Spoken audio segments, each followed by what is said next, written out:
Tracy and Sarah, let's dive straight in. For those who are not yet familiar, what is power play? It came from a really personal journey. I was often asked as a senior manager in the business to attend the women's events that were held around these conferences. And the women's events generally took you away from the main action of the conference to a room that was down the corridor, perhaps at the end of the day, and taking up some time. The idea came about to say, well, can we do something different? Can we change these events around and really bring something to the conference floor at peak time that is highly impactful and allows people to network? So we came up with the idea of power play, which was really to turn the agenda from one of challenges and how to get somewhere to one of celebration and bringing together incredible women that were achieving a great deal across this value chain. We introduced the awards because we wanted to make sure that we were really doing the women in this business justice and wanted to shine a light on their profiles and the amazing achievements that they've had. We know that power play changes people's lives as well. It's encouraging more women to take a part in this industry. It's giving them more opportunities. It's shining a light on them as well. We really welcome anyone to join power play that believes in the benefits of a more sustainable and diverse energy future and are driven to accelerate this journey to get there.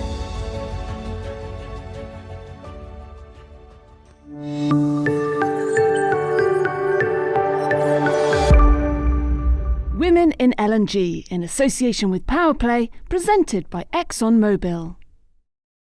Hello and welcome to LNG TV for this very special episode of Women in LNG.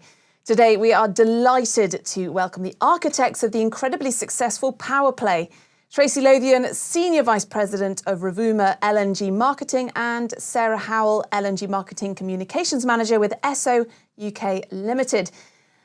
Hello to you both. Tracy, you're joining us from Singapore. How are things? Hello, yeah, great, thanks. Good to be here. And Sarah, you're just down the road in a very grey London today. Oh, yes, but thank you very much for having us. Hopefully LNG TV will brighten up the day. Tracy and Sarah, let's dive straight in. For those who are not yet familiar, what is power play? Great, thank you. The idea of power play really started back in 2015 when I was attending an LNG conference and I was asked to attend the Women's Day event. And at the time, I'd really flown to this event to really be there at the booth, meeting customers, engaging with contacts and partners. And I didn't actually attend this event, which was somewhat disconnected from the main booth at a peak time during the conference. And the agenda seemed to be around the challenges that we face as women.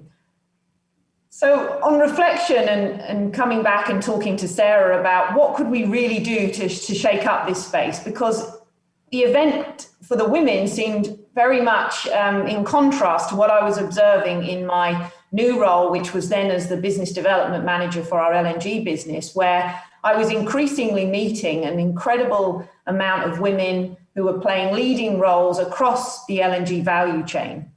So we came up with the idea of power play, which was really to turn the agenda from one of challenges and how to get somewhere to one of celebration and bringing together incredible women that were achieving a great deal across this value chain.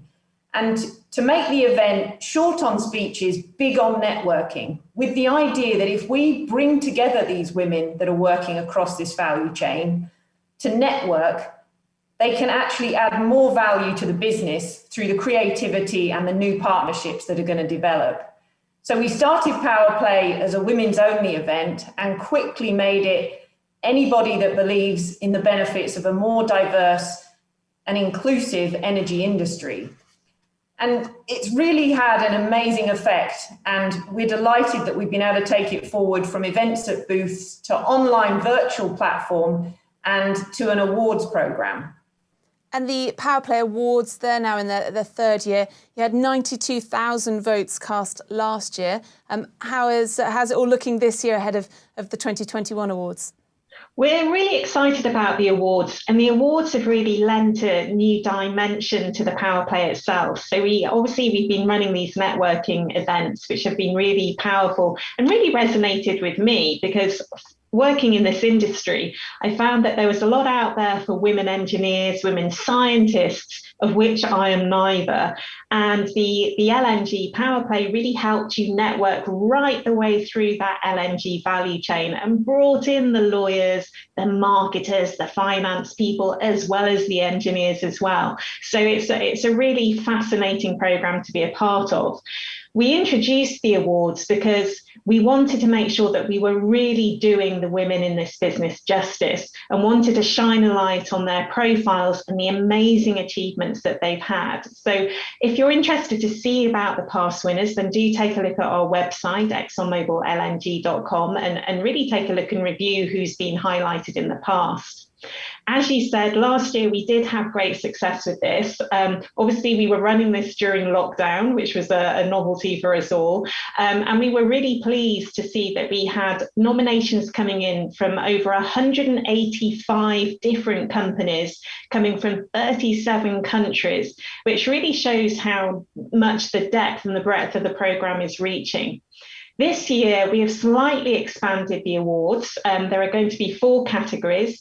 2 are specifically targeted to women because Power Play has been really about promoting women in this industry. These are the Rising Star, showcasing a young female, 35 years or younger, who is making her mark on the industry. And then the Conqueror Award, which is really a nod to last year's pandemic and really showcasing women who have come through against all the odds. Then we have awards which are open to anyone. The Ambassador, which is someone who brings positive energy, collaboration, and inspiring leadership to the industry. And the Pioneer, showcasing someone who's had exceptional business results or shown brilliant technological leadership. So the Power Play movement is really, really grown.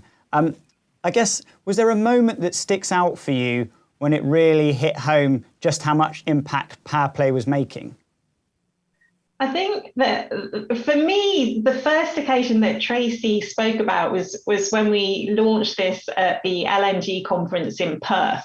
And we were quite anxious about this because it hadn't been done before and we didn't know if anyone would show up. And of course, we needn't have worried because there are so many supportive people, so many supportive women in the industry. But what kind of stuck out, and it's kind of funny looking back on it, was somebody managed to take an aerial photograph of our exhibition booth. And these booths aren't small, it's about the size of 2 tennis courts, so it's quite a big space to cover. And the photograph was kind of weird because there's this big patch of colour and then this kind of ring of black and dark around the edge of it. And of course, the colour was the women coming together and networking, and the black colours around the edges was the men peering over the edge, seeing what was going on and really wanting to be a part of this as well. And of course, we did let them in and we let them join in too. And our Power Play events have just expanded since then, and we are inclusive to all genders. Fantastic. And the exciting journey kind of continues. Sarah, specifically you've had an incredible international career in marketing communications. I mean, what sort of stands out for you about the LNG industry specifically? And I guess what keeps you motivated to want Power Play to continue to grow and continue to keep making that impact?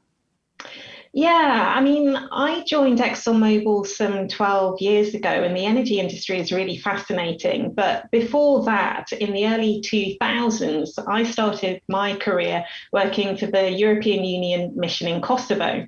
And during that time, yes, I was doing a marketing role, but I was also living in Kosovo.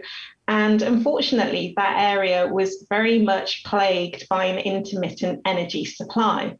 So every day of your life, you could not take power as something that was just there. You couldn't take it for granted. You couldn't go into your home, flick that switch, and believe that there was going to be light there. So often every day we would be dealing with the issues of knowing that we would have 4 hours with power, 2 hours without, 6 hours with, 3 hours without. And it was very difficult to live a normal life there, not to mention any industry that wanted to start up in the place and really have a secure and substantial line of energy. Moving into a company like ExxonMobil, you then start to appreciate the actual technical challenges of how you're bringing this energy to people, to lives, and changing countries. And I get motivated every day by seeing the actual differences that we can make on the ground. Recently, we signed an MOU with the government of Albania looking to bring LNG into the region and hopefully potentially expanding it further into the Balkans and maybe being able to bring more power into Kosovo. And just being able to understand what a difference that will make to people's lives is just fundamentally what drives me on. Now, power play may seem a small part of this, but we know that power play changes people's lives as well. It's encouraging more women to take a part in this industry. It's giving them more opportunities. It's shining a light on them as well. So I think whatever stage you're at working in this industry, working in LNG, working in power, whatever positive change that you can make really, really does make a difference, no matter how big or how small. So I would encourage people to, grasp the nettle, do what you can, and just move things forward in a positive way. Tracy, Sarah obviously spoke about some of the impacts that power play and programmes like this, Women in LNG, are making, hopefully positive impacts. Do you still feel that there are key challenges that remain for the advancement of women in the gas and LNG market? And do you think that the industry in general is doing enough about that? Yeah, I think we've made great progress in the industry on diversity and inclusion, certainly in raising awareness of the topic, and the benefits that diversity can bring to the business is now something that's much more widely recognised and talked about. However, there is still much more to do. And there's a lot of alarming statistics out there. If I can quote one from the World Economic Forum that says it's going to take 100 years to get to economic parity. And that is really unacceptable time frame when we think that there is a lot we can actually do to accelerate our journey to that parity situation. There's other reports out there that are alarming around the concern that the pandemic is going to actually have a negative impact on that. And the World Economic Forum is saying it could push this back further by another 35 years, given the impact that women are experiencing today as a result of the pandemic. So clearly there's a call for action on all of us to do what we can to accelerate that. And there's a number of initiatives that companies can do. There's certainly a lot internally that organizations need to do to recognize different community groups coming together. There's engagements that we all have with the communities we work in, particularly with ExxonMobil. I've been involved in a number of those in Mozambique, where we look to empower the women in the communities we work in, whether that's in science and technology education, or if it's in leadership and entrepreneurship training, to really empower women within communities. And then there's also the choices we make as companies and as individuals as to the types of companies we do business with. And at ExxonMobil, we have a supplier diversity program that really helps advantage different industry groups. And coming back to power play, this is where really we feel it makes a difference because of the involvement we can have from a wide range of people. And as we've gone around this journey, we started with women only, but we quickly moved to make it inclusive. So now we really welcome anyone to join Power Play that believes in the benefits of a more sustainable and diverse energy future and are driven to accelerate this journey to get there. And it's about making meaningful connections that you can then use to actually power progress within your companies, personal progress, and really put forward your journey. And what we've done with Power Play over the years is really grown that network. We're delighted with the awards program that's really highlighted across the globe. It's connected together lots of different companies and individuals that work in their own space, but it's brought them together in this really powerful global network. And we've been able to amplify that through a fantastic panel of judges, a number of which are leading organizations as CEOs. And that is then changing the dialogue within those companies and within those organizations to one where women are seen in such a positive light for all of the talents that they have and what they can really bring to this industry. Tracy, for us sat within the industry, we see gas and LNG right at the heart of fueling the energy transition over the next 20 plus years. For someone who was considering joining the industry and looking at their future, how do you think it compares versus when you entered the LNG industry at the start of your career? Yes, great. Yeah, it's really good to reflect on that. I mean, there are few challenges more important than meeting the growing demand for energy to support the economic development around the world, and at the same time minimizing the environmental impacts and the risk of climate change. It really is the pivotal challenge of our time, and we absolutely need all the brain power and all the diverse thoughts that we can possibly leverage to come into the industry to solve this challenge. So there's really been no greater time to join, and the industry is really in need of a huge amount of innovation and collaboration to really solve that challenge. When I look back to when I joined the LNG industry in around 2012, there was 26 countries that imported LNG, and there was 282 million tonnes a year produced. If you look at that figure in 2020, the number of import countries has nearly doubled to 43, and the import capacity is now, or the total capacity of production is 454 million tonnes. So you see that growth is hugely significant, and the amount of work effort from all parts of the value chain to pretty much double the number of import countries and bring on twice the amount of LNG volume in that space of time. It's really an exciting industry. And as Sarah says, having lived firsthand in countries that don't have access to power, the transformation that this can really bring to people's lives and quality of life. And at the same time, minimizing the environmental impacts is really a huge responsibility, and natural gas has a huge role to play in that, in pairing with renewables to ensure that we have reliable electricity generation, and promoting that gas adoption and developing energy efficient technologies, as well as importantly, carbon capture and storage that can really help drive forward to meet this challenge. So when I look back at that huge amount of growth and all of the new technologies and innovations that are out there, and there's others that we still have yet to find, it really provides this hugely dynamic environment. And we hope that those looking in feel empowered to come and join us, such that we can use all that brain power available to really help solve this key challenge. So a bright future in general for the industry. But what about Power Play, Sarah? What next for the movement? You've been great supporters of the LNG TV platform and, of course, this series, Women in LNG. But what's the next few months for Power Play? Well, the Power Play has continued to evolve over the years, and it's been really exciting being a part of it. Obviously, the awards was the next step forward. This year, we've been partnering with LNG TV, and we're really pleased to have you guys on board as well. I think this series is doing a hell of a lot for supporting women and showcasing some great people in this industry as well.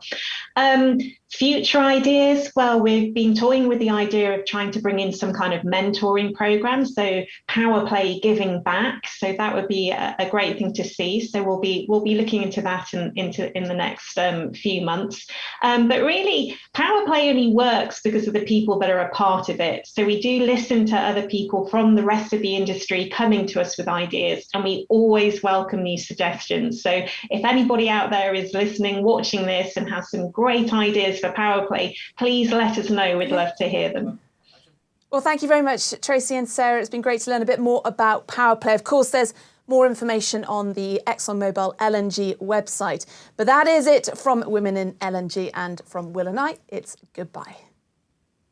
Women in LNG in association with Powerplay, presented by ExxonMobil.